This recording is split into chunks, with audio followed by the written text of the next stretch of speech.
नमस्कार, मैं हूं माज और आप मेरे साथ देखना शुरू कर चुके हैं कबीर न्यूज। आज मेरे साथ एक ऐसी शख्सियत है जिनको पूरा भारत ही नहीं बल्कि पूरा विश्व जानता है।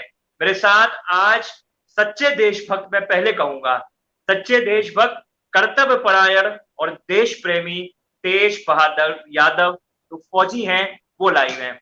सर, समय दिया, बहुत बहुत धन्यवाद। आपका स्वागत है। सभी देशवासियों को जय हिंद, जय जवान, जय किसान। आपको भी बहुत बहुत धन्यवाद। जी, तेज बहादुर यादव जी, जब मैं ये चर्चा प्रारंभ करने जा रहा हूं तो मैं कुछ सवाल आपसे करूंगा और उसका उत्तर मैं आपसे अपेक्षित रखूंगा। तो मैं पहला सवाल आपसे करूंगा कि कुछ समय पहले ये जो जवान था, ये जो जनता के लिए लड़ाई करता था, ये बहुत ज्यादा सुर्खियों में रहता था। आज ये सितारा कहाँ चला गया है? आज इतनी चर्चा के विषय में क्यों नहीं है? देखिए, ये हमारे देश के अंदर मैं नहीं, आप पीछे के इतिहास में भी जाएंगे, जो भी हमारे क्रांतिकारी रहे हैं, चाहे आप भगत सिंह को ले लीजिए, कभी कभी खास मौकों पे उनको याद किया जाता है। सुभाष चंद्र बोस को ले लीजिए, चंद्रशेखर आजाद को ले लीजिए, जिन्होंने इस देश को आजादी दिलाई। हालांकि मैं तो छोटा सा सिपाही था, उनको दुनिया भूल गई तो मुझे भूलने में कोई समय थोड़ा ना लगता है। दुनिया का नहीं, दस्तूर है भूलने का हमारे अलग देश। विषय हो गया। मैं कह रहा हूं आप ऐसा आजकल क्या कर रहे हैं जो आप चर्चा का विषय और नहीं बन पा रहे हैं, ये बताइए। नहीं, देखो, कुछ घरेलू परिस्थितियां भी, एक तो नौकरी का जाना, उसकी वजह से सबसे ज्यादा फाइनेंस टूट गया था। मेरे पास ऐसी कोई व्यवस्थाएं नहीं है कि मैं हर दिन सफर कर सकूं। और कुछ समय पहले आपको पता ही है कि लड़के का भी जैसे देहांत हो गया था, तो उसकी वजह से घरेलू समस्याएं भी।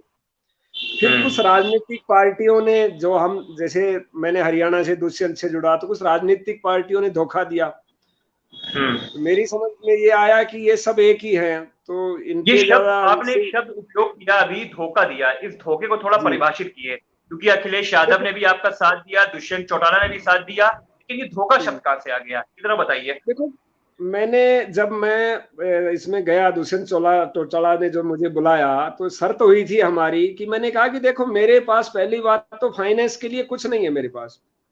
हम्म। मैं चुनाव लड़ूंगा, लेकिन जो भी खर्चा है आपकी पार्टी लगाएगी, मैं फौजी आदमी, मेरे पास पैसा नहीं है। जी। तो जब मैं उनकी पार्टी से फॉर्म भरा, फॉर्म भरने के बाद ना तो उन्होंने मुझे कोई कार्यालय दिया, हम्म। ना कोई व्यवस्था करी, और ऊपर से और मुझे ये सब। चुनाव भी आप लड़ रहे थे मुख्यमंत्री के खिलाफ, करनाल से। हाँ, देखो, और उन्होंने मुझे पीछे से ये संदेश भिजवाया कि ये फौजी, आप इस सीट को छोड़ दीजिए, आप प्रचार कीजिए। हाँ। तो मुझे लगा हाँ। कि ये लोग तो, वही बीजेपी और जेजेपी में कोई फायदा एक नहीं है, और मैंने नाटक, पहले ही कहा। एक नाटक किया। दुष्यंत चौटाला ने एक सुनियोजित तरह से नाटक किया, देखो, दिखावा। उन्होंने उन्होंने एक ऐसे शख्स का जो है इस्तेमाल किया, जिनका शायद नाम लेने में लोग गर्व करते हैं, चौधरी देवीलाल। हाँ हाँ, ताऊ देवीलाल। जो वाक्य में ही जो पिछड़ा वर्ग था, गरीब था, किसान था, जिसका असली हितैषी, हमने जो आंखों से देखा, हमारे से पहले बहुत हुए, लेकिन अपने आंखों से जिसको हमने देखा था, तो हमने उनको एक देवीलाल के तौर पे चुना था। जी। लेकिन उन्होंने सबसे ही धोखा किया है, सरेआम धोखा किया। तो अब धोखेबाज आदमी के साथ रहने का कोई एक बनता ही नहीं। तेज बहादुर जी, एक गाना चला था, ये तो रूप दूसरा ताऊ का, दुष्यंत चौटाला, मेरे लिए ये एक लिख के दे नारा दी। चला था। ठीक। हाँ, नहीं, और हमें भी ऐसा ही लगा था, पूरे हरियाणा को लगा था ऐसा कि उनकी भाषा शैली, हर चीज इस प्रकार की थी। लेकिन शायद हाँ। सबसे बड़े धोखेबाज हरियाणा में यही हुए हैं, दुष्यंत। इससे बड़ा धोखा किसी ने नहीं किया अच्छा, पब्लिक के साथ। एक बात आप ये देखिए, एक बात ये देखिए, जिस सीट से ये लोकसभा के सांसद हुए थे, हिसार से, ठीक है, जी वहां जी। पर इन्होंने कुलदीप बिश्नोई को चुनाव हराया था। हाँ जी। सत्ताधारी पार्टी से उस समय इनका इतना साठगांठ नहीं था। बाद में जब जी हरियाणा में चुनाव होता है तो ये उचाना उचाना कला से प्रेमलता जी के जी अगेंस्ट चुनाव लड़ते हैं, चुनाव जी हार जी। जाते हैं। बाद हाँ में लोकसभा चुनाव जो है उनके बेटे से लड़ते हैं, बेटे के अगेंस्ट लड़ते हैं, उससे भी हार जाते हैं, विजेंदर से जी। भी हार जाते हैं। अब आप ये हाँ देखिए कि वही इंसान जाके उसी पार्टी हाँ। में जाकर साठगांठ कर लेता है, और एक देशभक्त, जो कहते हैं एक सिपाही होता है, देशभक्त होता है, उसका वो उपयोग कर लेता है। तो दुख होता है, टीस होती है मन में, गुस्सा आता है, नहीं आता है? नहीं, देखो, इन चीजों को देख के तो दुख भी होती है, और पीड़ा बहुत ज्यादा होती है। हाँ। और इसका हमने इनको कहा, कोई बात नहीं, एक बार तो आप धोखा दे के आप सत्ता हासिल कर दिया, लेकिन दुष्यंत ये याद रखे, भविष्य में शायद उनको हिस्से में एक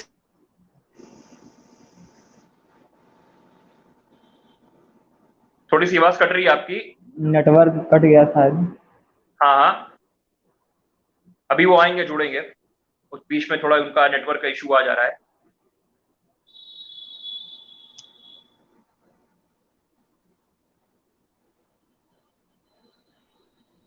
स्ट्रीमिंग हो रही है जी हाँ, अभी आ गए फौजी साहब आ गए, बताएं।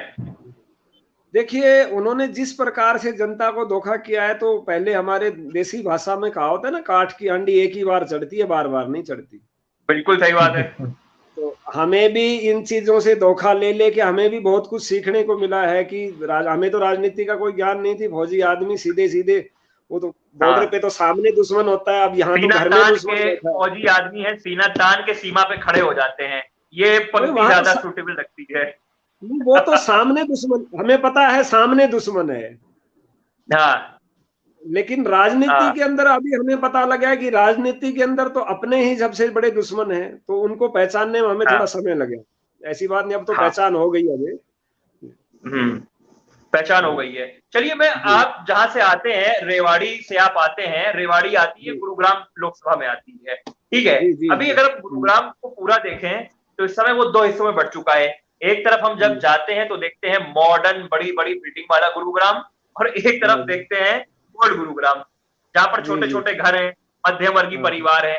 तो ये एक ऊंचाई और एक निचला स्तर, इसके बीच में जो वहां पर फर्क है, आप कैसे देखते हैं, खासकर गुड़गांव में? नहीं, ये डिफरेंस तो मेरी अपनी जो सोच है, ये बहुत सालों से चलता आ रहा है। और अभी जो बीच का दशक जो गया है, बीच का दशक, इसके अंदर तो ये बड़ा चरम सीमा पे है। अब जो है पूंजीवाद हैवी हो चुका है। सभी पार्टियां देख लीजिए, चाहे कहीं भी देख लीजिए, पूंजीवाद अपनी चरम सीमा पे है। एक तरफ तो नारा देते हैं स्मार्ट सिटी का, तरफ तमाम तरह की योजनाएं दिखाते हैं, लेकिन गांव में अभी आपने शब्द यूज किया, समाज करके आपने शब्द यूज किया, लेकिन आपका जिस पार्टी से पहले गठबंधन हो रहा था वो भी समाजवाद की बात करती थी, अखिलेश यादव की। आपने शब्द प्रयोग किया समाज वाला। नहीं, मैं स्मार्ट सिटी का के बारे में कहा। देखो, अच्छा समाज, आप जो समाजवाद की चर्चा करते हो ना, तो समाजवाद समाजवादी पार्टी से नहीं है। ये बहुत से देश के लोगों को ये नहीं पता, आप जानते हो। समाजवाद का अर्थ, संविधान को पढ़े, समाजवाद संविधान का पहला अक्षर समाजवाद है जी। तो लोग तो समाजवाद का नाम लेते हैं। Of wealth among the people of the area, बराबरी से लोगों को पैसा बट रहा है, ये है समाजवाद। हाँ, वही तो चीज, ये नहीं है, ये बिल्कुल नहीं है असलियत में। अब नहीं है, अब तो पूंजीवाद है, पूंजीवाद है, अब कैपिटलिज्म है, पूरा कैपिटलिस्टिक सोसाइटी है, पूरा पूंजीवाद है, पूरा हर जगह पूंजीवाद है। मैं कह रहा हूँ चरम सीमा पे है, इसकी चरम सीमा होती है, उस चरम सीमा पे पूंजीवाद है जी। फौजी जी, जब मैं ये देखता हूँ तो आजकल मैं देख रहा हूँ कि आप हर गली हर मोहल्ले में जाइए, लोग जय हिंद, भारत माता की जय, वंदे मातरम का नारा लगाते हैं। एक तरफ अपनी माँ को हम प्यार करते हैं, जिसको माँ बोलते हैं, भारत माता बोलते हैं। मेरे घर में मेरी माँ है, मैं अपनी माँ से प्यार करता हूँ। आपके घर में आपकी माँ होंगी, विकास जी हैं, उनकी माँ होंगी, सब अपनी माँ से प्रेम करते हैं। तो हम अपनी माँ को कितना प्यार करते हैं, ये दिखाना क्या भारत माता की जय बोलकर जरूरी है क्या दिखाना कि माँ को हम कितना प्रेम करते हैं? भारत माता की जय, वंदे मातरम, क्या जरूरी है इतना करना? देखो, ये चीजों के, ये जो जय हिंद का नारा था, ये नेताजी सुभाष चंद्र बोस ने दिया था जी। जय हिंद का नारा जो है, और माता का अर्थ है, माता एक बहुत पवित्र शब्द है, आप भी मानते हो। माता हो, माता का अर्थ यही है। तो ये लोगों को आजादी की लड़ाई में जोश और जुनून लाने के लिए, जब हम ब्रिटिश के खिलाफ थे, अब भाई तुम्हारी मतलब कि जो हमारी भारत की जो धरती है, वो एक माता ही है, बिल्कुल, जिसके गर्भ से हर व्यक्ति, हर धर्म जो उसी गर्भ से जन्मा है, तो उसको इन्होंने, लेकिन इन्होंने उसका अर्थ अब जो है वो गलत तरीके से इस्तेमाल होता है, बदल दिया है। अगर मैं भारत माता की जय नहीं बोलता हूं तो मुझे कुछ और बोला जाता है। नहीं, ये इशू नहीं है, ये तो जानबूझ के ये राजनीतिक इशू बनाया गया है। भारत है वो हर व्यक्ति के दिल में बसता है, इसमें कोई दो राय नहीं। वो दिखाने की क्या जरूरत है? वो हमारे दिल में बसता है, हम तुम्हें क्यों दिखाएं? हमारी मर्जी, हम कुछ भी बोले। हम अपनी माँ से कितना प्यार करते हैं हम आपको क्यों बताएं? जरूरी है प्रेम दिखा के किया जाए? नहीं, वो तो मैं भी कहता हूँ भाई, मेरी मर्जी है, मैं क्या बोलूंगा। और तुम्हें सर्टिफिकेट देने की क्या जरूरत है कि मैं जय हिंद बोलूंगा या भारत माता? मेरी मर्जी, मैं वो बोलूंगा भाई। मैं नमस्कार बोलूं, जय हिंद बोलूं, वो मेरी मर्जी है, मुझे अधिकार है, मैं बोलूंगा। कोई जबरदस्ती छोड़ना है? ये तो एक एजेंडा बनाया गया है राष्ट्रवाद का, और जो राष्ट्रवाद का एजेंडा जिस बीजेपी ने खड़ा किया है, अब ये भी निश्चित है कि बीजेपी की उल्टी गिनती शुरू होगी। यही राष्ट्रवाद का एजेंडा ही बीजेपी को खत्म करेगा। मतलब आपको लग रहा है कि क्या लोग समझ पा रहे हैं? जो आज युवा पीढ़ी आ रही है वो समझ रही है? इस बात को नहीं समझ रही है? नहीं समझेंगे तो थोड़े दिन के बाद में जब खाने की रोटी नहीं रहेगी तब अपने आप समझ में आ जाएगा। वक्त रहते समझ जाए तो बेहतर रहेगा। ये बात भी सही है, ये बात भी आपकी सही है। चलिए मैं अब आपसे, हाँ बोले आप, बोले। देखिए, अब हमारे देश की सिचुएशन आप जब देख रहे हैं, हर व्यक्ति को पता है कि आने वाला समय ये है कि हर व्यक्ति को चिंता ये है कि मैं अपने बच्चों को रोटी कहां से खिलाऊं। हाँ, पहले रोजगार के लिए लोग आंदोलन करते थे, रोजगार तो सारी प्राइवेट होगी, पता है वो तो मिलेगा नहीं। अब लोग आंदोलन करेंगे, आप देखना, कि हमें खाने की रोटी कहां से मिले, और उसकी व्यवस्था नहीं। आज सिचुएशन ये है, तो सारा राष्ट्रवाद का जो ये नारा था ये सब भूल जाएंगे। अब सब रोटी के पीछे भागेंगे, और जो ये बीजेपी का पतन का कारण यही बनेगा। मतलब ये कह लें, ये जो प्रेम दिखाते थे ये सच्चा प्रेम नहीं था, ये प्रेम केवल छलावे दिखावे का प्रेम था। वो तो सामने आ गया सारा सब कुछ, आपको पता ही है। जी। अब मैं तेज बहादुर यादव जी से ये जानना चाहूंगा कि उन्होंने देश की सेवा में इतना कुछ न्यौछावर किया, एक ऐसे मुद्दे को मुखर होकर उठाया जो हम लोग नहीं जानते थे। और ना मैं क्या जानूं कि आपको क्या खाने को मिल रहा है, क्या नहीं मिल रहा है, क्या प्रकार की समस्या आपको आ रही, किसी को नहीं पता। आपने उठाया। अब आने वाले समय में मैं इस फौजी को, इस देशभक्त को किस भूमिका में देखूंगा? देखिए, अभी तो मैंने एक संगठन तैयार किया है, क्योंकि जो देश में अब कुछ सीख रहे हैं, जैसा माहौल हो उस हिसाब से हमें इनसे लड़ने के लिए रणनीति तैयार करनी पड़ेगी। ठीक। क्योंकि इन्होंने पिछला जो चुनाव लड़ा था धर्म के आधार पे, बीजेपी, अब धर्म का एजेंडा इनका खत्म हो गया, अभी आगे जाति आधारित पर। ठीक है, तो हमें इनके लड़ने के लिए हमें सभी जातियों को आगाह कर रहे हैं, हम सभी जितने भी वर्ग के लोग हैं उनको ये कह रहे हैं कि आप भी जातिगत संगठन बना के इनसे लड़िए, अपने अपने जाति के लोगों को सक्षम बनाइए इनसे लड़ने के लिए। नहीं, जाति की आप बात कर रहे हैं, इससे कहीं ना कहीं जातिवाद को बढ़ावा नहीं मिलेगा।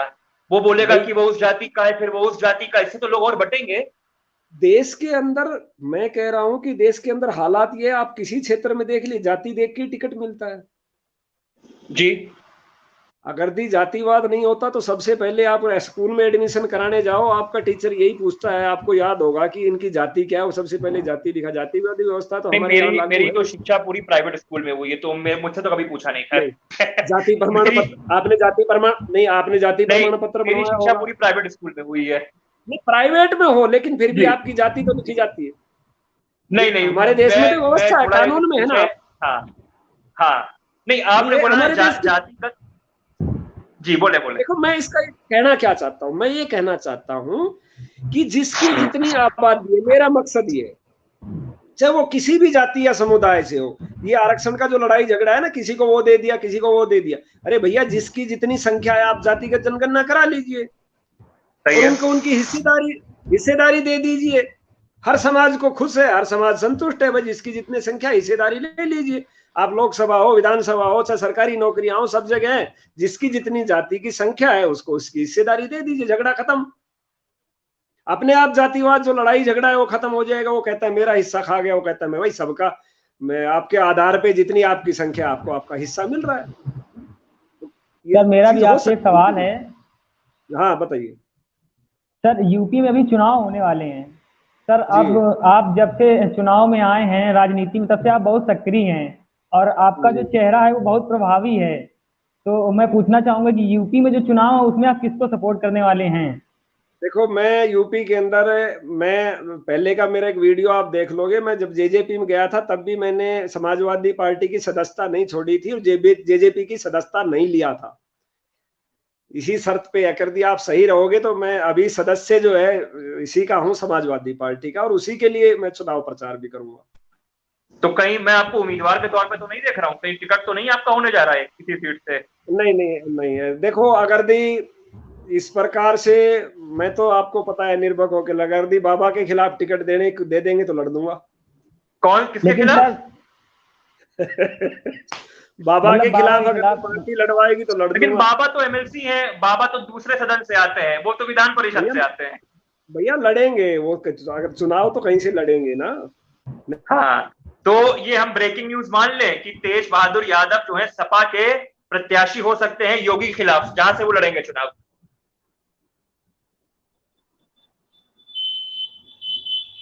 थोड़ा नेटवर्क का उनका इशू आ रहा है, अभी वो आएंगे, दोबारा कनेक्ट होंगे हमारे साथ। लाइन पे बने रहिए विकास जी।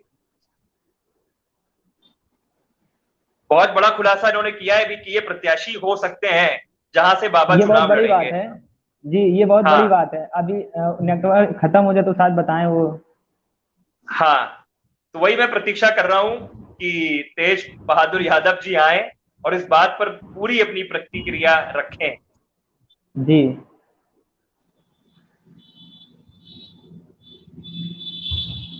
नेटवर्क का थोड़ा उनका इशू चल रहा है बहुत ज्यादा वहां पे, वो डिस्कनेक्ट हो गए हैं। खैर, हम लोगों ने आज बात करी तेज बहादुर यादव से, और जाते जाते वो एक बात बोल गए। वो ये बोल गए कि जहां से बाबा जी चुनाव लड़ेंगे वहां से मैं दावा ठोकूंगा। अब बात ये देखने वाली होगी कि क्या अखिलेश यादव उर्फ बबुआ जी इनको टिकट देते हैं अपनी पार्टी से बाबा जी यानी कि योगी जी के खिलाफ या नहीं। आप सब कबीर न्यूज से जुड़े, आपने हमारे मंतव्यों को सुना, आपने तेज बहादुर यादव जी को सुना, बहुत बहुत शुक्रिया। विकास पाल जी हमारे साथ जुड़े, आपका भी बहुत बहुत शुक्रिया, और आप देखते रहिए कबीर न्यूज। बहुत बहुत धन्यवाद। जय हिंद, जय भारत। सभी का धन्यवाद।